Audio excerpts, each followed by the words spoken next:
All right, it says, God that made the world and all things therein, seeing that he is Lord of heaven and earth, dwelleth not in temples made with hands. That's Paul. All right, this was Paul when he was speaking to those Israelites that was following the customs of the Greeks, that was wanted to hear what Paul was speaking about when he was teaching in Athens. Okay, they was intrigued about him because he spoke against idolatry, and the Greeks was heavy into idolatry, and you Hellenized Negroes at that time, you was heavy into it too. So y'all wanted to hear about what Paul was kicking, and Paul was teaching the gospel, and he was breaking it down plain to them that the Lord dwelleth not in temples made with hands. Okay, neither is worship with man's hands, as though he needed anything, seeing he giveth to all life and breath and all things. That's right. So the Lord don't need no inventory for him to be worshipped. Now in these churches, they be on the slick tip. All right, number one, like when you watch, the big thing now is this so-called praise and worship.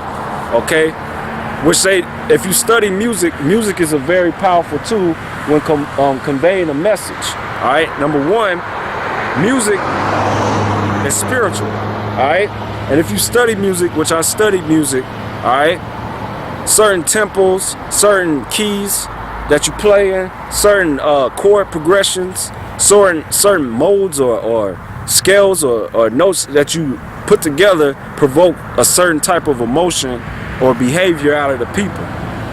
And then music is so powerful, it affects your subconscious.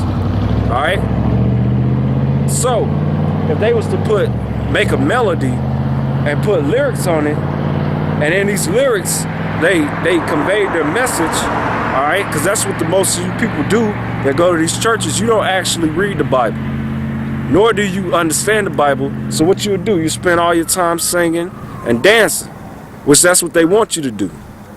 All right, because by them you singing and listening to the music, they penetrating your subconscious and have you believe that doctrine, okay, that they want to convey to you.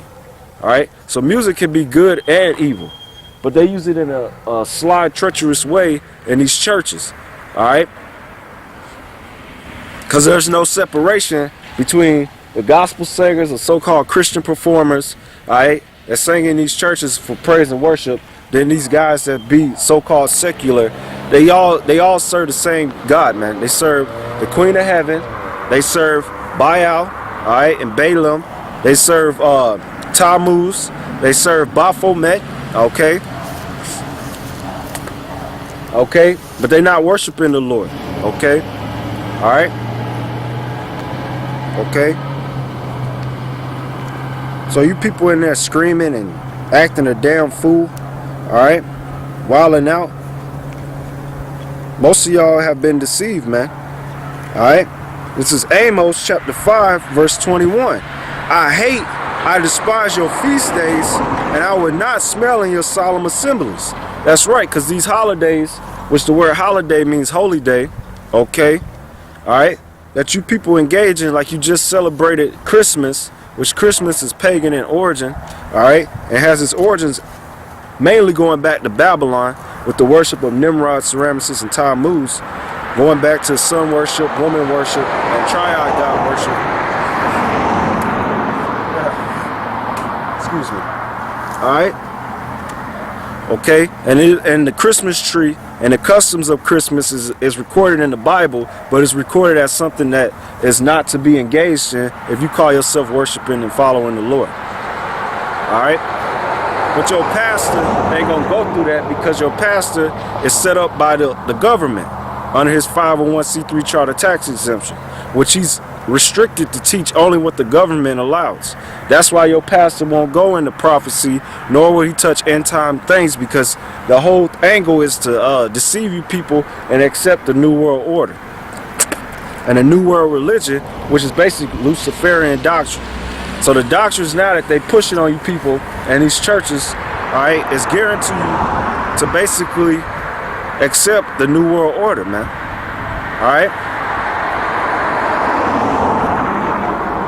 All right, so the Lord hates your feast days, man. He hate Christmas. He hate what you people gonna celebrate for New Year's. He hate all them so-called holidays that you people engage in church. Because you're not engaging in the worship of the Lord. None of y'all, you ask a typical Christian or a person that claim they read their Bible, okay, you ask them, what is the Feast of Dedication? The Lord kept the Feast of Dedication. What's that? I don't know. Okay. What's the Sabbath? Oh, we don't keep the Sabbath. Okay, that's what they say. Or when do the Sabbath come in? They'll say Friday sundown, Saturday sundown, which is totally off. It's dictated by the moon. All right. You ask them about the Passover. They don't know nothing about the Passover. All right, but they'll celebrate Easter. They'll celebrate Christmas, which is all pagan at origin. All right. So your pastor is not teaching you about the God of the Bible. He's teaching you about these pagan, old pagan deities, all right, that are not to be engaged in and worshiping, man, or serving.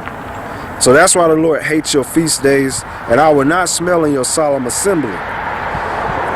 Though ye offer me burnt offerings and your meat offerings, I will not accept it. Why is that? Because what you people will be sacrificing on these so-called holidays or holy days, all right, that you engage in, it's a bunch of abominable meats, man.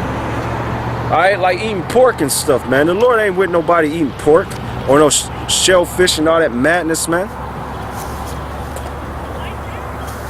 All right, the Lord ain't with all that, man. Get that real quick, man. All right, Deuteronomy 14, verse 8.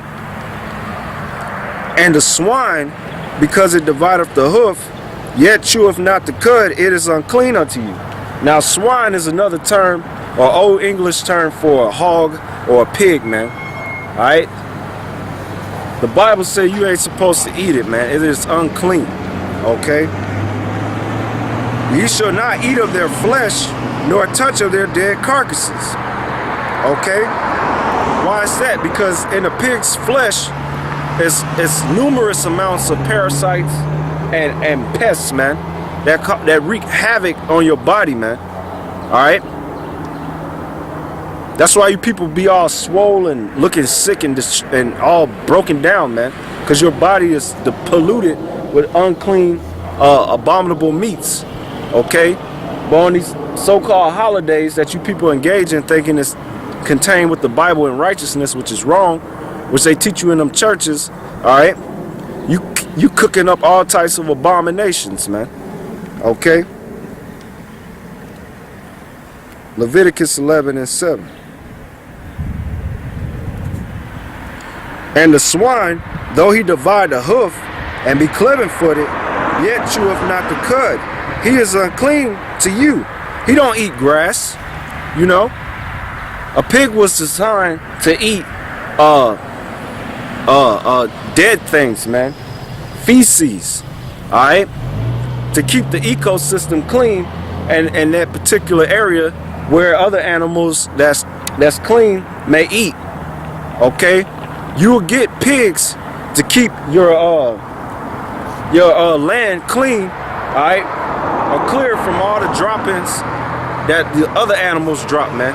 The pig goes for that, man. The pig also eats, it will eat other pigs, man, or dead things, man. All right? It's a known fact amongst the mob, all right, which they show you that in that movie Hannibal, or excuse me, Silence of the Lambs, all right? That one guy who had connections with the mob, all right? The pig, they had raised up these huge hogs or swine, and basically when they wanted to get rid of somebody, all right, after they kill them, they will feed them to the pigs, man. All right.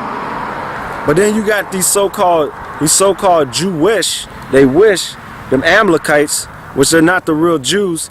They say that they kosher the pig, man, but they so-called follow the Torah or the Torah, which is the law, which they don't.